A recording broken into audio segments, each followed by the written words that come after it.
Jennifer here from Belladonna's Botanicals, and you're in store for another episode of Jennifer's Insights.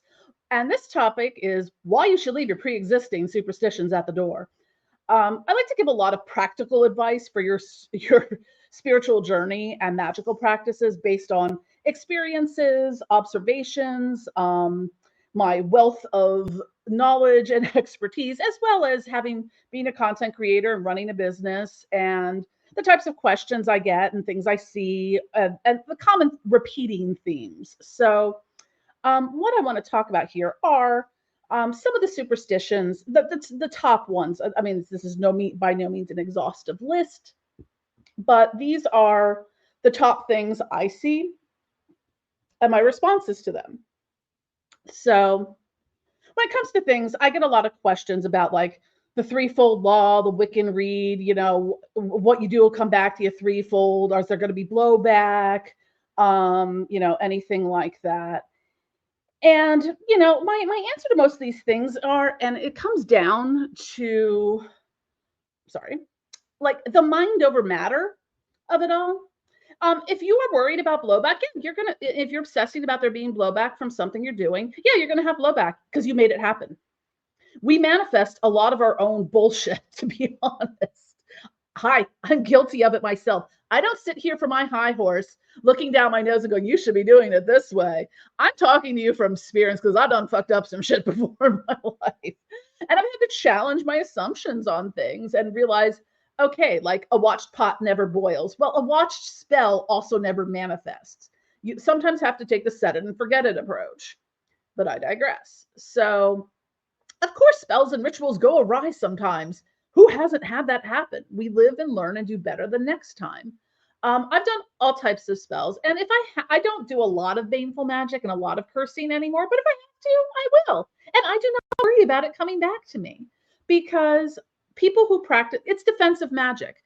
Think of it in this way. Now, I'm not just cursing someone. Like, there's a reason. If I am gonna go exert some effort to drop a curse on someone, you done fucked up and deserve it. So, I mean, sure, I've done petty things before, and I tend to steer away from that. But you can't really practice magic without having defensive magic being a part of it. And a lot of people kind of, skirt around that to sort of be like, well, it's defensive magic. I'm defending myself. So therefore it circumvents that threefold law, blowback stuff and whatnot. I'm like, okay, however you need to convince yourself of it is fine by me. But if someone walks up to you and punches you in the face, or you just go, oh, thank you. You're probably going to defend yourself. And that's what defensive magic is. If you're a content creator, you're going to have people just throwing shit at you to see if they can, because they're jealous, because any number of reasons, or it's a day ending in Y. So, it's number one, it's having your protections in places, it's having your warding in places. And if something breaks through that warding, then, or having a servitor that, kind of is on patrol, and, kind of has a kill switch for any kind of incoming curse work.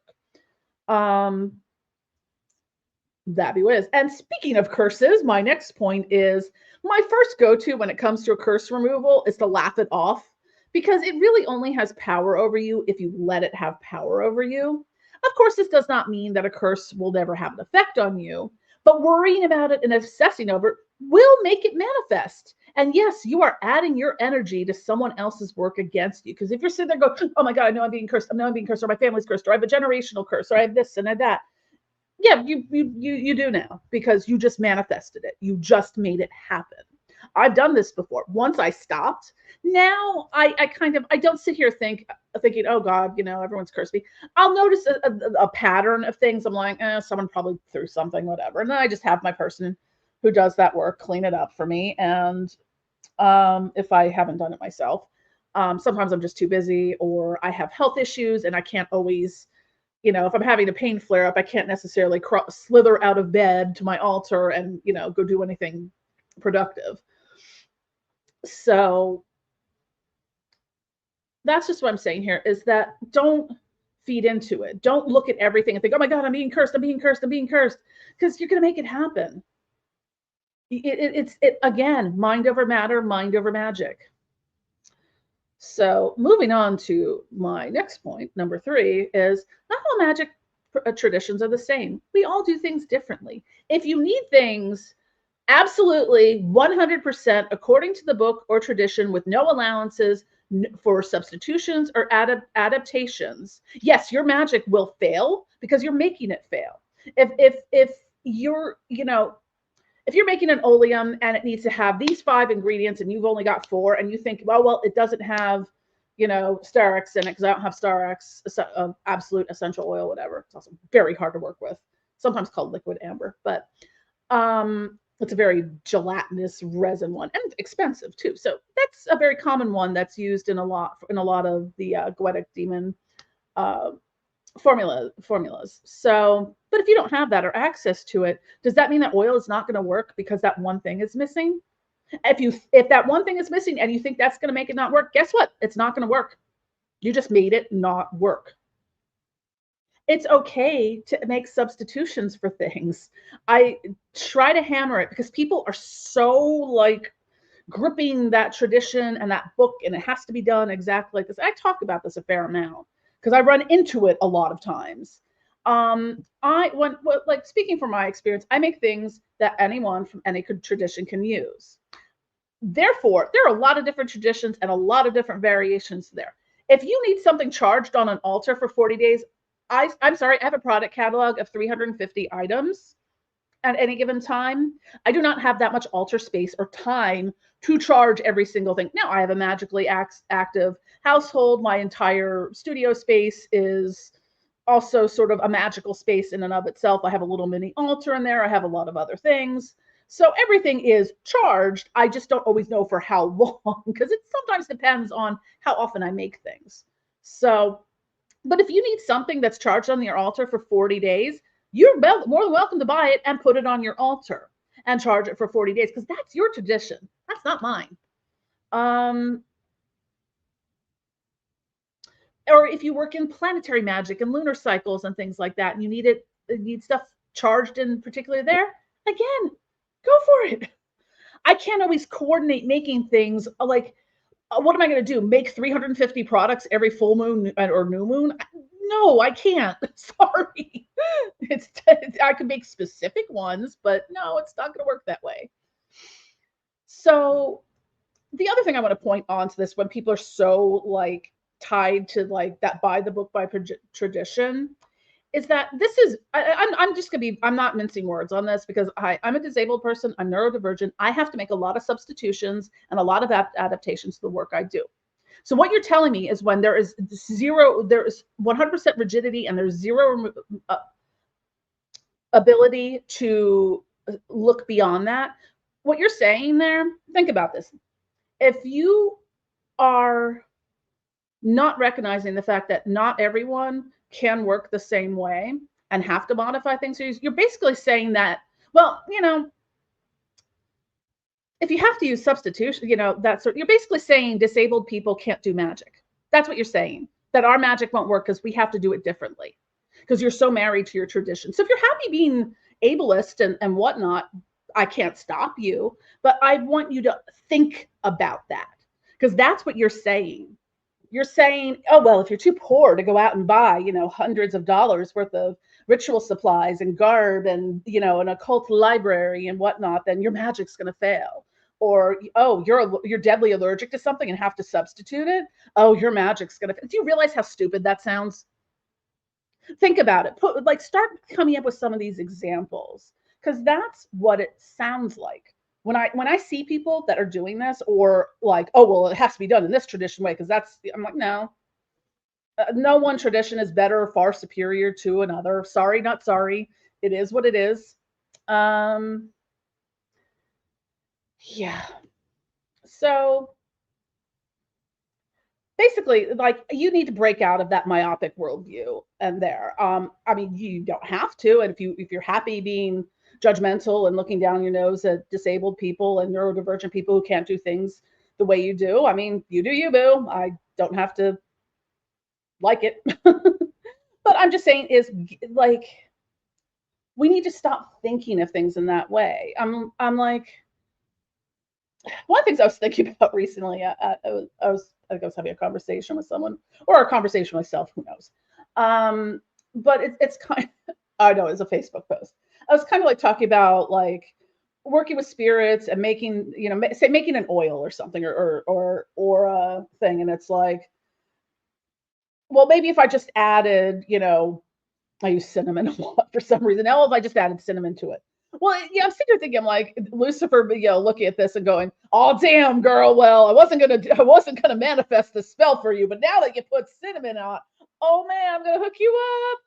This shit is on fire." Like, think about it. Like, that's kind of silly. It's we use our correspondences for things, and I'm making another video talking more in depth about correspondences because yes, there's a lot of by the book traditional correspondences, but there is nothing that precludes you from making your own correspondences and them working just fine because your practice is your own. Not some, $500, bougie manuscript or 500-year-old, thing written, whatever, 500-year-old grimoire or whatever, because those people's interpretations of things. Like for me, I associate Lucifer with roses, so my offerings to Lucifer are usually roses or rose based or something like that. So it's a matter of perspective there. So, and you can.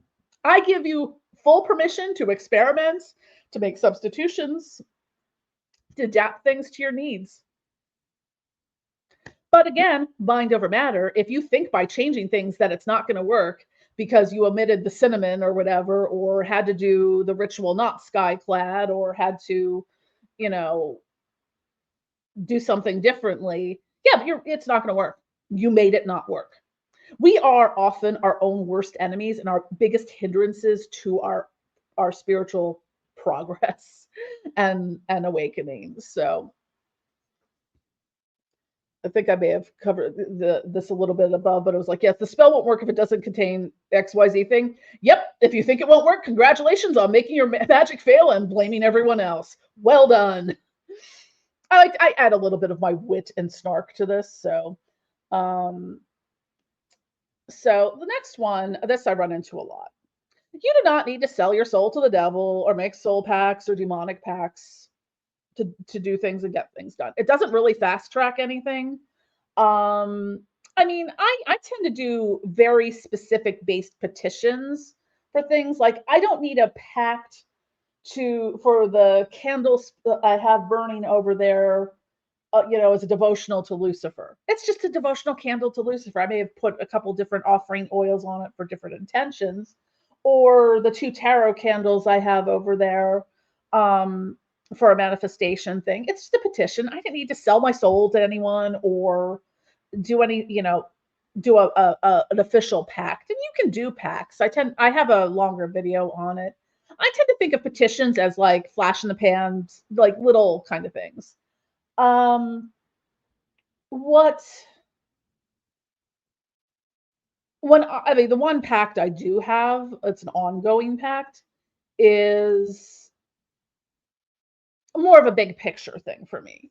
It's I did it like 4 years ago, so it's something that is within my spiritual growth and awakening. So, um, but yeah, you really don't. And personally speaking, there are plenty of people I know who offer pact services, and I mean that's great and all. I think like a collaborative pact writing service would make more sense because like I look at it this way: if you're afraid to be of the working with demons, or you don't want to do it yourself and have someone else do it for you, I question how successful that is going to be at the end.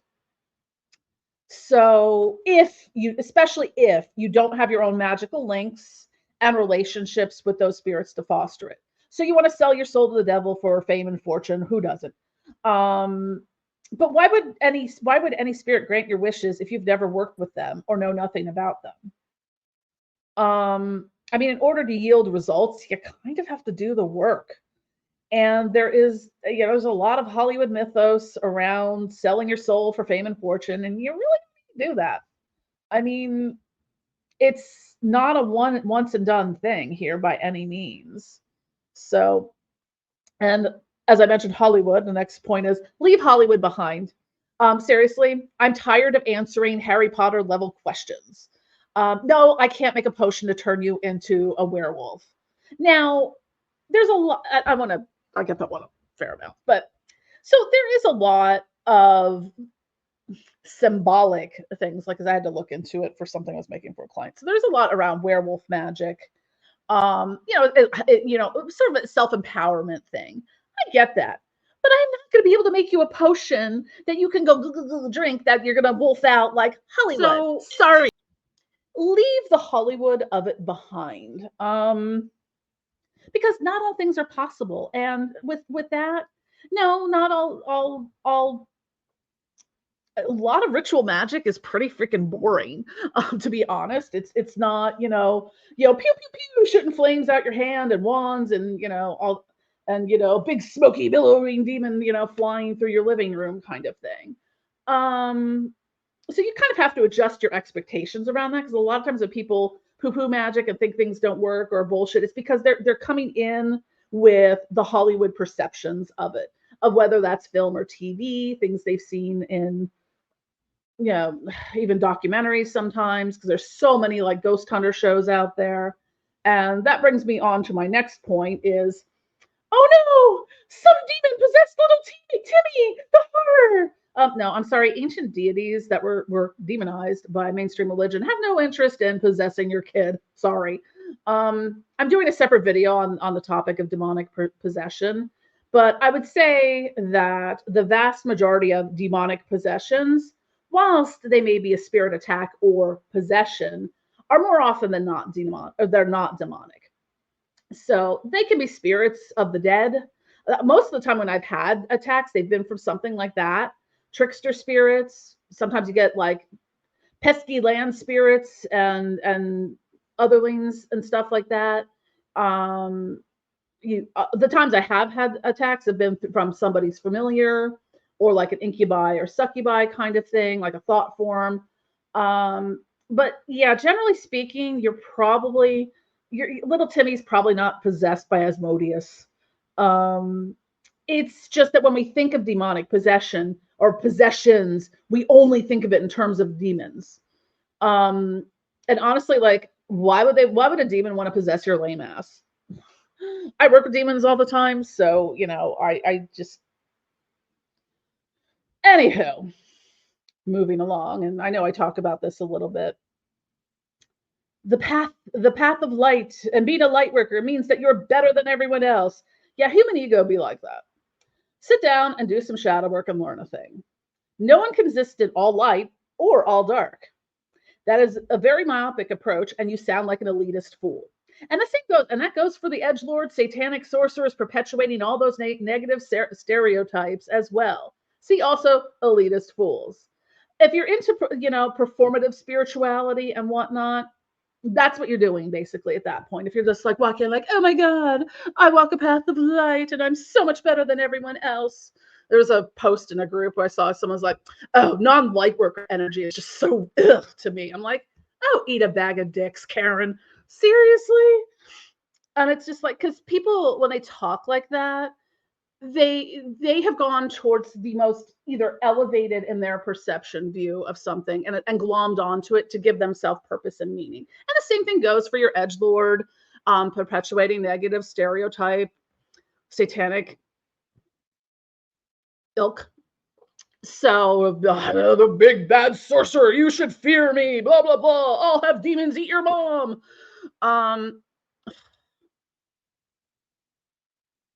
Do better.